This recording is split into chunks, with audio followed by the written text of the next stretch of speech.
Aujourd'hui dans l'histoire, on voyage dans notre histoire tous les jours et tous les matins avec Franck Ferrand. Bonjour Franck. Bonjour à tous les deux. Alors à quel 20 février nous dépose ce matin votre machine à remonter le temps? Le 20 février 1962. C'est pas loin. Et non, le jour où l'astronaute américain John Glenn réalise le premier vol orbital américain. Il va faire 3 fois le tour de la Terre, dans l'espace bien sûr. C'est le premier américain, mais les Russes l'avaient déjà fait ça, non? Oui, l'année précédente, c'était Germont Titov, effectivement. Et puis bien sûr, quelques mois plus tôt, Youri Gagarin avait été le premier homme dans l'espace. Cette fois, les Américains essaient de rattraper leur retard. Il n'est pas question de se laisser distancer par les Russes à l'époque. On est en pleine guerre froide, évidemment.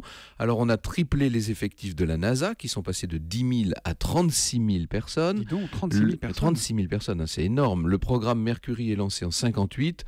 Un premier vol dans l'espace est réalisé en 61 avec Alan Shepard, mais il s'agit d'une simple incursion de 186 km en l'air, enfin d'altitude. Avec John Glenn, ce 20 février 1962, les Américains ont enfin placé un homme en orbite autour de la Terre à bord du vaisseau Friendship 7. Et alors racontez-nous comment se passe ce vol, Franck. Ce vol va durer 4 heures 55 minutes et 23 secondes. En fait, il aurait dû être beaucoup plus long, puisque John Glenn était censé boucler 7 tours de la planète. En fait, il n'en a fait que 3, parce qu'il y a un faible signal à bord qui est un petit peu ambigu, mais qui lui a imposé la prudence. Il a décidé d'écourter son vol. Donc la capsule se dirige bientôt vers la Terre, et en entrant dans l'atmosphère, vous savez qu'elle doit affronter des températures extrêmes. Pourtant, l'amérissage se passe bien, Glenn est sain et sauf. Les ingénieurs ont simplement vu qu'il y avait un problème à bord, une faille du bouclier thermique. Ah, il y avait un vrai problème alors? Oui, absolument. C'était le bouclier qui était censé protéger la capsule au moment de son entrée dans l'atmosphère, la protéger de la chaleur intense.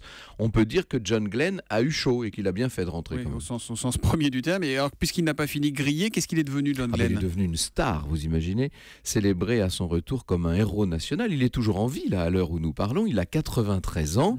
Or, il a eu le temps de faire un autre vol dans l'espace à 77 ans à bord de Discovery.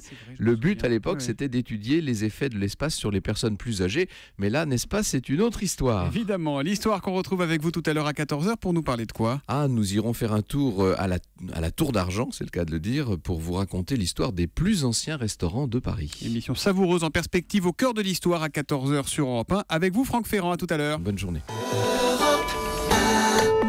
Europe 1.